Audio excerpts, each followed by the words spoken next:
치유 서비스를 찾는 사람들의 공통점 중 하나가 대체로 착하다는 것이더군요. 제대로 살아보려 애쓰는 타입이고 다른 사람의 아픔에 민감하고 어려운 상황에서도 인간 존재의 근본적인 존엄을 유지하는 특성이 있습니다. 이런 분들이 힐링의 본질을 직관적으로 잘 이해하고 진지하게 대한다는 사실을 경험으로 알게 되었어요. 그렇다고 이런 분들의 치유가 쉽거나 빠르다는 뜻은 아닙니다. 약하고 고집스럽기 때문입니다. 가족이나 세상으로부터 많은 상처를 받고 더 이상 견디기 힘들다 싶은 상태로 힐러를 찾아오는 경우가 많습니다.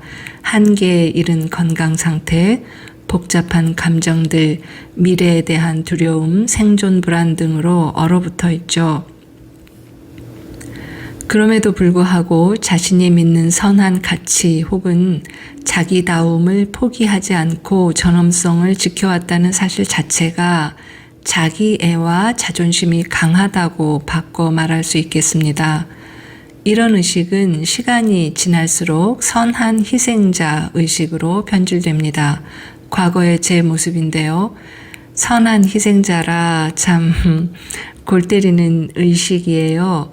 그 밑바탕에는 비록 내가 패배하고 희생당하지만 틀린 것은 아니다라는 자기 확신이 깔려 있습니다.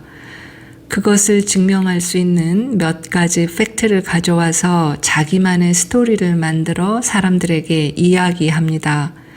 그러면 자식이나 주위 사람의 연민과 공감, 도움, 심지어 존경을 끌어내는 맛을 보게 됩니다. 스토리텔링이 점점 능숙해지죠. 마침내 그 스토리를 통해 자기 자신이 인정받는 기술로 삼게 됩니다.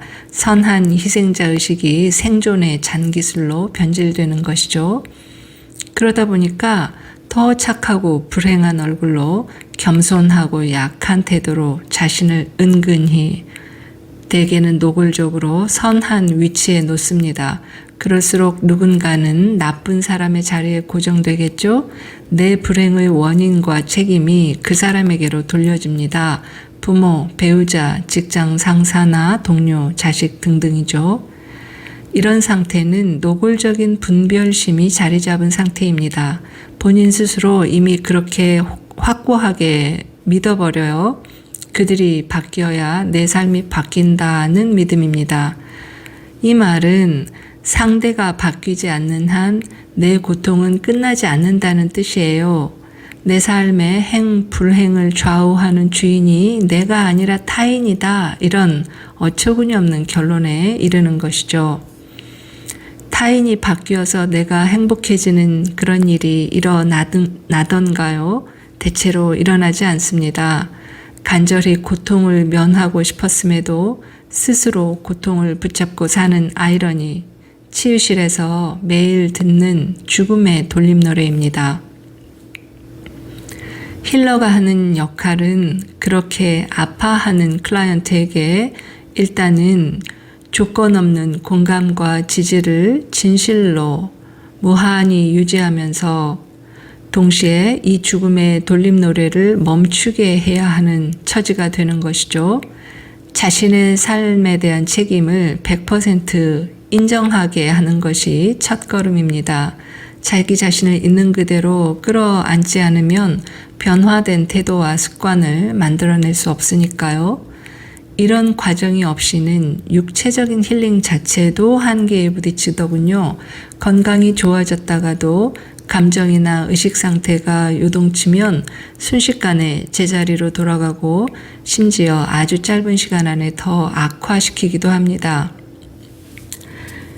이 과정에서 진전이 이루어지면 그 다음 단계는 우리가 흔히 껍데기라고 치부해둔 요소들로부터 삶의 기술을 배우게 됩니다. 삶의 기술, Art of Living이란 인간관계와 풍요를 안정적으로 끌어가는 기술이죠. 여기에 필요한 것들은 예를 들자면 돈을 원하면서도 경멸하는 모순된 의식을 알아차리기, 그리고 털어내기, 돈벌이나 직장 생활, 비즈니스, 심지어 돈 벌어오는 가장까지 우습게 봄으로써 자기가 사회와 삶을 다루는 기술에 스스로 무능해져 버렸음을 인식하기. 그런 존재들을 물질 현실에 숙련된 사람으로 인정하고 존중하기. 자신의 열등감과 생존 불안이 누군가에 대한 끝없는 의존이나 우월감과 짝을 이루고 있음을 인정하기. 무언가를 성취한 이들에 대한 선망과 아부, 열등감, 조롱, 비판 같은 것들이 나의 어떤 측면에서 오는지를 담담히 진지하게 들여다보기. 자신이 선 바로 그 자리에서 전문가가 되도록 꾸준히 집중하기. 주위의 모든 이들로부터 삶에 대한 태도와 관점을 배우기. 주고받음의 균형을 배우기. 이런 것들이 배움과 성장의 주제가 될 수 있습니다. 이렇게 땅에 뿌리 내림으로써 하늘을 향해 성장합니다. 물질 현실에서 창조주의 자질을 연마하는 것이다 라고도 말할 수 있겠죠. 인류가 지구라는 행성에 태어난 이유이기도 합니다. 힐러가 하는 힐링과 영성은 한 존재를 근본적으로 전환시키는 대역사예요. 어지간히 선한 의도로 어지간히 노력한다고 해서 끝까지 감당할 수 있는 일은 아니더군요. 힐러 자신이 삶의 우선순위를 정확히 여기에 두어야 하고 스스로를 끊임없이 치유하고 내려놓고 성장하는 과정이 반복되며 끈질기게 헌신해야 하고 직업적으로 하는 편이 효과적입니다.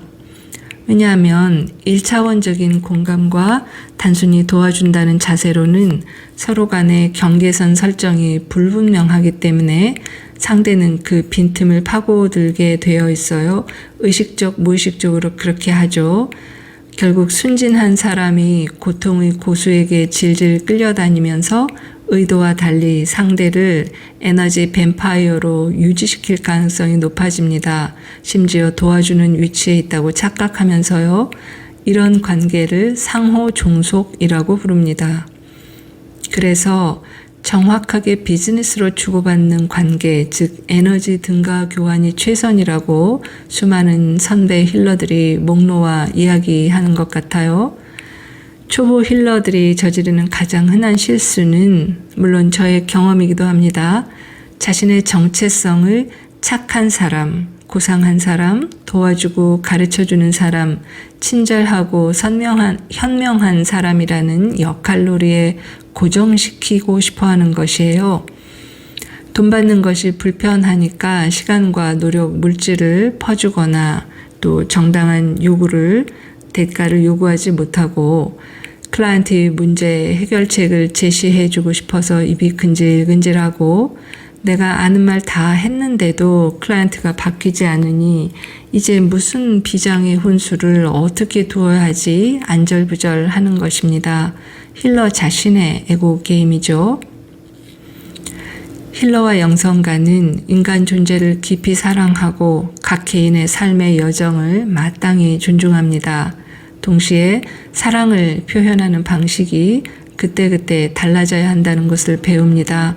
예를 들면 부드러운 사랑뿐만 아니라 때로는 강하고 단호한 사랑도 필요하잖아요. 창조주 또는 부처님 또는 근원의 사랑이 여러 양태와 자질로 존재한다는 것을 배워가는 과정이기도 해요. 그것들이 상대방 개인의 자유의지를 기반으로 펼쳐질 수밖에 없다는 것도 알아가는 것이고요. 그러므로 힐링 비즈니스는 힐러 자신이 참된 영성가이자 삶의 마스터로 성장하기 위해 돈까지 받아가며 매일매일 배우는 과정의 다름 아니랍니다. 힐러가 되기로 선택한 나 자신이 스스로 베푸는 축복이자 클라이언트 역할을 하는 동행자들께서 주시는 보상이지요.